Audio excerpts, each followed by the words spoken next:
So we're going to learn all about things that some people don't know: EPs, LPs, singles, 45s, all kinds of Yes, stuff and how it's changed.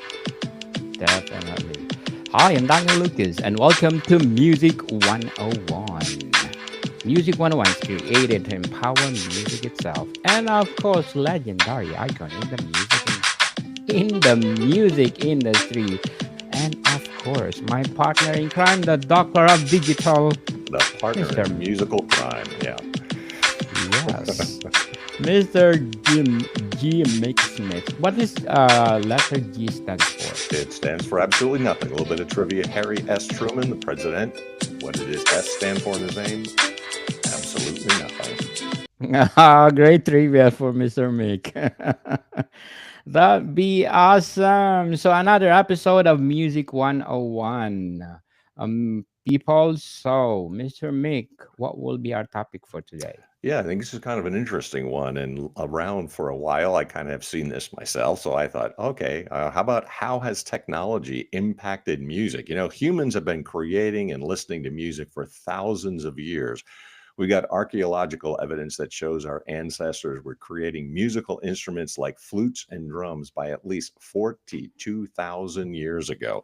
That record also demonstrates that making music is human, universal, everywhere. In fact, it's much older than recorded history. People have been able to bang on a drum before they're able to write. So, in every society throughout the world, instruments have produced sound through vibrations that have been played by humans for thousands of years. For many instruments, in fact, carry some risk. For example, there are hazards to the human ear with regular exposure to high decibel sounds. Now, when I was young, I'd listen to a rock concert and I'd have it for a while, and then it was like the next day, and then whoa, I think it was worse than when I before I went to these concerts. So, yeah, it's our ears are always the gateway for understanding the world and affecting the people around us. Emotions are transmitted in every possible direction. So, with technology constantly changing, and there's an impact on how our lives are constantly increasing because the technology has influenced the way music is played and listened to for hundreds of years. And there's some other things: economics, legal, ethical concerns, crisis situations are also drivers.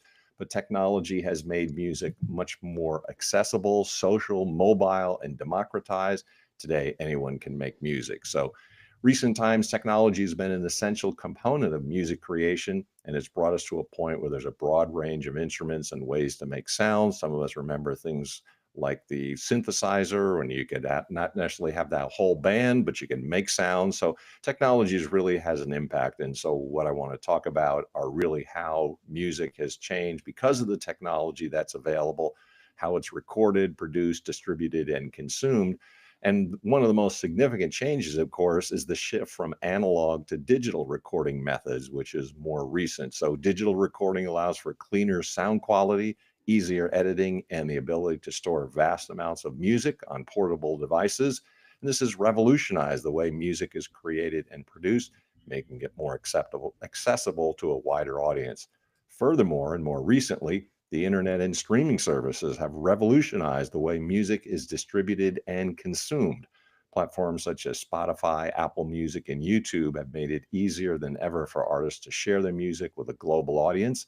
And it's democratized the music industry, giving independent artists, those indies, a platform to promote their music without the need for a record label. So some of us in the old days said, well, you got to go to a record company, you got to have a demo, you got to get the right people to promote it. Now, with social media and online marketing, it's allowed artists to connect directly with their fans, creating a more personal relationship between musicians and audience. So, way back when the Beatles were recording Sgt. Pepper's, it was like we didn't hear from them for an entire year. So, where are they? What are they going? What are they doing? Who knows?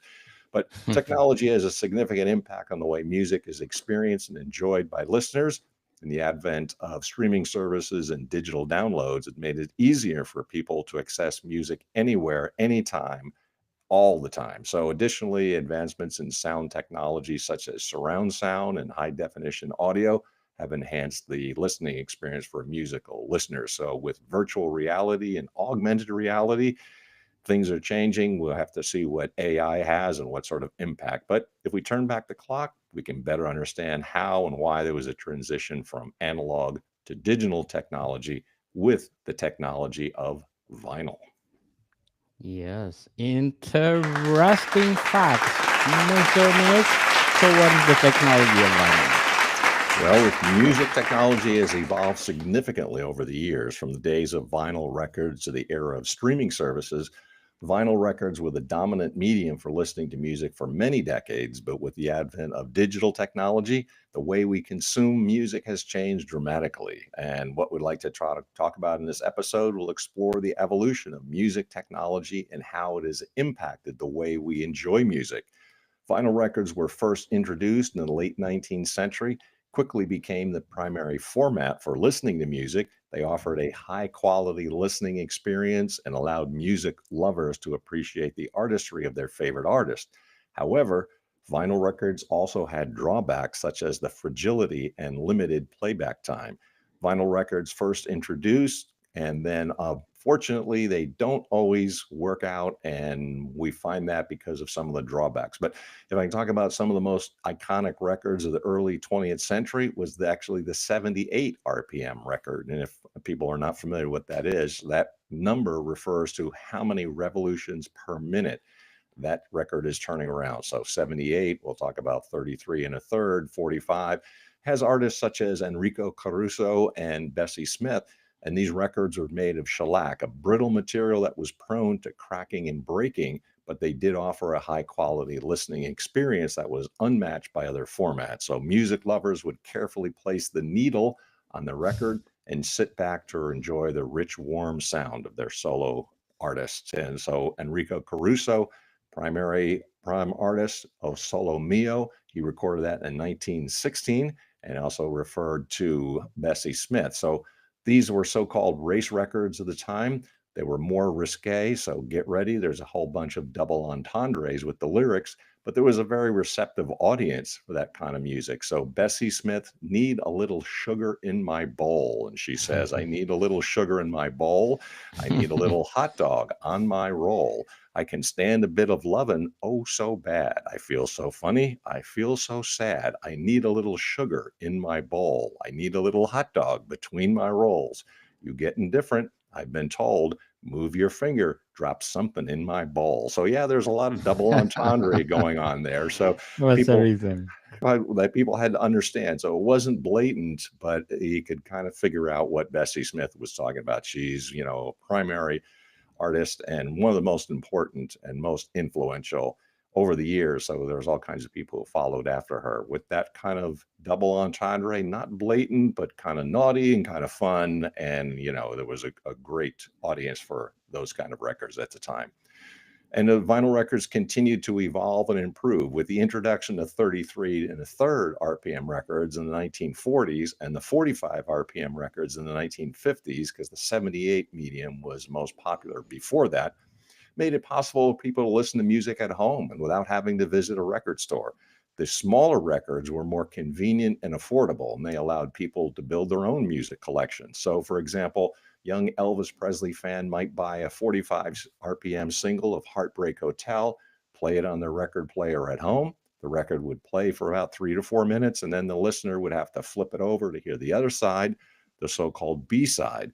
And that era meant that it was more of a social event. They were listening to records with their friends because it would depend on who had what record, and the friends would talk about what they wanted to listen to. So that was very common, and that was how the technology had an influence. So with the 45 RPM records, 33 and the third RPM records represent two distinct eras in music history, each offering a unique listening experience. 45 RPM records were commonly used for singles, featuring one song on each side. Small discs were the preferred format for the hit singles in the 1950s and 1960s, providing a quick and punchy listening experience. On the other hand, 33 and the third RPM records, also known as LPs or long playing records, introduced in the late 1940s and became the standard for full albums. These larger discs hold more music and allowed for a deeper and more immersive listening experience. And at the time, the quality musical performance of jazz and the classical repertoire tended to be captured on LPs, and singles were for pop music and the rock and roll, blues, country, and folk fields. In listening to music on a 45 RPM is sort of like taking a musical shot, short, sweet, and to the point. Good illustration of this type of record is Fats Domino. 45 records, also known as 7-inch singles, typically had a playing time of around 3 to 4 minutes per side. Not unusual to have 2 minutes and 50 seconds. That was kind of the standard length of the 45s in the 1950s and 1960s. However, Domino's 45 records were typically about 2 to 2.5 minutes per side. His songs were often shorter, more concise, with a focus on catchy melodies and hooks. And one of the shortest hit records by Fats Domino is his 1956 hit, I'm Walking, which clocks in at just 1 minute and 58 seconds. So less than 2 minutes. It's quick and it's punchy. Those And fast fast. feeds of the record is a high energy burst of sound, perfect for dance tracks or catchy pop tunes. Give you another example, was common at the time. Listening to the Beatles version of the Isley Brothers' Twist and Shout on a 45 RPM record allows a listener to fully experience the infectious energy of the song in a quick and efficient manner. The immediacy of the format makes it ideal for singles that demand instant gratification and repeated plays. Before the songwriters understood that there was actually more money in writing songs rather than releasing cover versions, they were much more common. What they did, though, at the time was to allow artists to experiment and express themselves in a very unique manner. Give you an example with this song. The Isley Brothers original was slower and funkier, while the Beatles cover was punchier and faster. So, for those who witnessed the Beatles' early appearances on television, such in the United States with Ed Sullivan, or like I did, WABC in New York, listening to Mary the K and Cousin Brucey, Power of the Band's performances records and so much to, in this song, John's searing vocals. For their debut album, John Lennon recorded his vocals in one take at the end of a marathon recording session, February 11th, 1963. In his version, John sounds very rough because of the lengthy recordings and the strain on his voice made during that particular day. At the time, listening to it, I said, I noticed the differences between the Isley Brothers version and John's vocal, but not until much, much later did I know about what actually happened and during that lengthy recording session that the Beatles had recorded. So Twist and Shout came the title track of the band's first EP, released in the UK. And in New Musical Express, famous expression of the newspaper at that time, said, the record you've been asking for. And a week after Twist and Shout was released, it made the EP bestseller list. Week later, it topped the same chart, staying there for 10 weeks. In conclusion, EPs, and I can say something more about them, give fans a taste of what's to come on a full length album. For the next generations. Yes, yes. So, Mr. Mick, how has streaming changed the way people listen to music? Yeah, I Like think Spotify, Apple.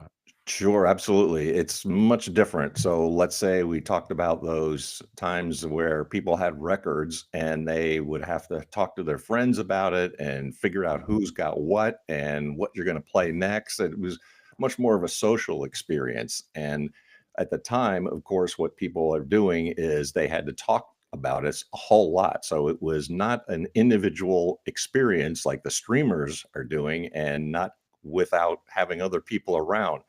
So what has happened is that definitely the streaming services, opposed to earlier technologies such as CDs and vinyl, with about 2000 or so, had a profound impact on the music industry. And those streaming services such as Spotify and Apple Music has made it easier for consumers to access a vast library of music at their fingertips and individually. They don't need to talk to their friends, and you don't have to try to get a physical record because everybody is listening to it by themselves. So it's not only changed the way we discover and listen to music, but it also transformed the way artists release and promote their music. So the artists were no longer reliant on the big six record companies that at one time had controlled the distribution of all vinyl records. So there is an artist known as Drake, known to a lot of younger people than I do, but what I've seen, what he's done, is he's characterized by these atmospheric soundscapes, introspective lyrics, and a genre bending blend of hip hop, R&B, and pop.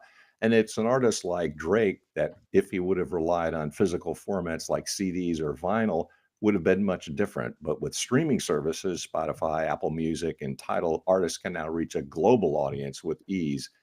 And the key advantage of the streaming service is the ability to access a vast library of music on demand, something that was never possible before. Listeners can discover new music, create playlists, and access their favorite songs at any time. It's allowed artists like Drake to build a massive following, connect with fans in ways that were previously impossible. Back in the day, the only thing we had were record companies and magazines. And of course, it takes a lot longer and you had to go somewhere, you had to be listening to a radio. Now, what people can do is it's an individual experience and almost accessible at any time. So, very different than the old days with EPs and 45s and LPs. Yes, very well said, Mr. Nick. Very well said. So, what are the pros and cons of streaming services for the musicians? Well, I think it's given a lot of opportunity, but like anything, then of course it's also very crowded, right? So it's a crowded space. They call this in business, it's a red ocean strategy. So there's a lot of things going on. It does allow the streaming services to release music in more flexible way. Physical formats like CDs, artists were often limited to releasing music in batches, with each album or single being a discrete entity. With the streaming services, artists can release music on a more continuous stream, new songs, albums being added to the discography on a regular basis. And giving the Drake example, he's released a number of singles and mixtapes in recent years, often without little warning or fanfare. So you don't need the marketing, you don't need the record company, but it allows his fans to stay connected with him, and it keeps the music fresh and relevant, even as music and continues to evolve. And it's opened up new opportunities, connect directly with fans, but I think there's kind of the loss because what you don't have is the people talking and describing music or sharing their music, because now it means that it's kind of like a individual. I can listen to what I want and not necessarily have any connection to other people. It kind of cuts down on the communication. So when we have these streaming services, they're also analyzing user listener habits and preferences. So maybe that's an advantage. Maybe you don't like being tracked as much. So, yeah, there's some pros and cons with this. With vinyl, though, it's kind of interesting because for a lot of us listening to vinyl, it just has a warmer sound or warmer feel to it. And it sounds and feels fuller than to a lot of people that have seen the technology change over the years. But it's blurred the lines between physical and digital formats. It's a diverse and dynamic landscape for music consumption. So some prefer the convenience of streaming services or the nostalgia of vinyl records. But in some ways, vinyl are coming back because the people have said it's kind of rare, it's more unusual. So we'll see, because we're at a probably a another crossroads when it comes to music and the different formats that are around, the EPs, the 45s, 8 tracks, cassettes, and all of those things that were previous to streaming. Yes, yes, yes. But before we go on, Mr. Mick, I'm inviting you to please do listen to my other podcast, Book 101 Review, Nice. on my fourth season already, people. Fourth season. I'm celebrating my fifth season this coming December. So please tune in. My feature author of the month of December. He is award-winning and best-selling author. And of course, my feature author of the month of November, Mr. Gerald Everett Jones. He is award-winning author. So please do listen to our 5 episodes this coming November, or this November, I should say. So, Mr. Mick, you have something to plug in about your books, Burning America. Sure. I appreciate the opportunity. So, Burning America and also On Track Ian Hunter, the music volume, both of those, of course, are available on Amazon. And always watch. I help writers and people who are interested in writing. So, if you have books, you have an idea, I help business leaders, CEOs, entrepreneurs, and as Sly and the Family Stone said, everyday people break through their obscurity through written presentations, building credibility and authority on Facebook. Private Facebook group that is free. You can join the Idea to Author Coach. That's what I do, is to help people get their idea into a format such as publishing. So that Doctor of Digital also is going strong. That's where I interview all kinds of people having to do with business and technology. So always out there, easy to find me on internet and like to chat with people. Yes, people, let's support Mr. Make, the Doctor of Digital, because if you support him, more books to come, more episodes to come, more coaching to come, especially this 2025. Tune in for this new project, Miss Arita Franklin, right? Yes, yeah, I know you keep plugging that, but I have some others, the Woodstock Project with Woodstock, yeah. Chipmunk and American History. I've got one, the work-life balance. Oh, yeah, I've got more things in the pipeline, they say. Yes, in the pipeline. This is not outside our topic, Mr. Make. So, what is your opinion about your politics happening right now to your country? Well, it's kind of interesting, yeah, because I think it's kind of given a kind of a new and fresh chapter. I think there's people that you see all over the country, kind of a sigh of relief.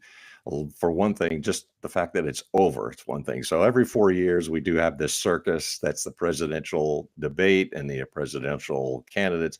But, I always try to point out to people that whether you like it or dislike it, the thing that you really need to be involved in is locally. So make sure your friends and family and those people in your local community are important and contribute there because you have a much bigger impact.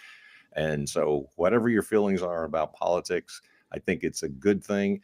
But I think some people have this sigh of relief because, okay, we're over and now we don't have to do this again for another 4 years. But we always pray for unity. We always want people to get along. We want people to move forward. So hopefully that's what we're going to do and going to go for as a country and for the world too. I think it's a good thing for the world. Yes, very well said. Let's unite. Yes, absolutely. Okay, so to sum up our discussion, Mr. Nick, how has the rise of music streaming affected traditional album sales? Yeah, it's gotten taken over in a lot of ways that we still have the presence of the EPs, the LPs, and the 45s on vinyl. And there's kind of a resurgence, but definitely this is the way things are going when it comes down to streaming services, much more popular, especially with younger people. And I would say we have to kind of evaluate where AI is going. I've seen a lot of experiments. So, we'll take Johnny Cash, country artist, and try to do a punk version of his songs. I mean, there's all kinds of things going on. And there's been people who are just trying to create music new. So it's going to be something that is experimental at this part and this point, and then we'll see how it works out. But there's some interesting things that are going on. I never fear technology or anything that happens because when you go back in the past, I've seen it, lived it before. There's been 45, 78s, EPs, LPs, and it just means that it gives the artist and the listeners like us a chance to listen to some good music and whatever form comes out and whatever technology comes out. It just means that we get to enjoy the things that we like just in a different way. Yes, enjoy what you want in life. So, people, we just want to clarify EPs means extended plays, right, Mr. Mike? Sure. Yes. EP stands for extended play, and it's a type of music that's longer than a single but shorter than a full length album. So typically, an EP contains 4 to 6 tracks. It's often used by artists to release new music, experiment with different sounds, or provide a taste of what's to come on a full length album, and can be released in various formats, which it has digital, CD, and vinyl, and they're often used to introduce new music, so new songs, styles, or collaborations, experiment with new songs. It's a way for artists to try out new genres, styles, or production techniques. Provides a teaser. EPs can be used to give fans a taste of what's about to come on a full length album. It's often used as a bonus as well. It's a bonus with the purchase of a full length album or a standalone release. And I can mention some famous ones. Probably the most famous or the best selling EP of all time is likely to be the Beatles' Long Tall Sally EP, which was released in 1964. It was a huge commercial success, reaching number one on the UK singles chart and staying there for 11 weeks. It's been certified platinum by the Recording Industry Association of America, and it's considered one of the most iconic and influential EPs in rock music history. It's got 4 songs in it: Long Tall Sally, I Call Your Name, Slow Down, and Matchbox. But all of these songs were non album tracks at the time. And the EP was a way for the Beatles to release new music between their full length album releases. And it was released on June 19th, 1964, between the albums A Hard Day's Night and Beatles for Sale.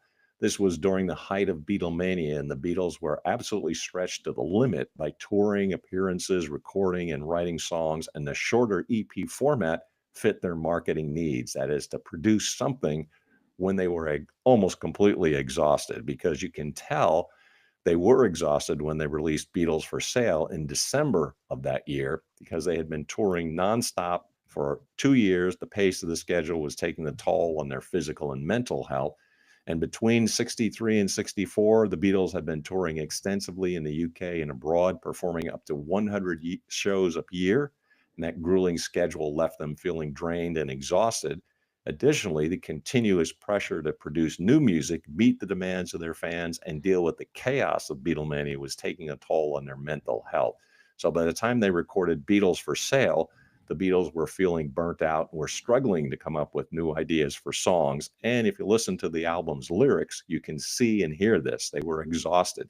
Many of the songs dealt with themes of disillusionment, boredom, and frustration. The exhaustion was also exacerbated by the fact the Beatles were still living in their native Liverpool, commuting to London for recording sessions, which was a long and tiring journey. They were dealing with the pressures of fame, constant media scrutiny, and the demands of their fans. So the exhaustion was so severe, the Beatles took a break from touring and recording in 1965, and it wasn't until the release of another phenomenal album, Rubber Soul, in 1965, that began to regain their creative energy and enthusiasm. So there are some other examples of popular EPs. There's somebody called Taylor Swift, who's got the Folklore EP, debuted at #1 on the US Billboard 200 chart. And there's some other examples of the way. But overall, EPs are a great way for artists to release new music, experiment with different sounds, and connect with their fans, but in a shorter format as opposed to the LP or the long play album. Yes, yes, yes, people. And as we said, technology has transformed the music industry in profound ways, reshaping how music is created, distributed, and experienced by listeners. And Mr. Make, another great topic that we talk about today. And well, thank you for your time. Thank you. Always appreciated the time, Daniel. Yes. More to come, people. See you soon. Days well.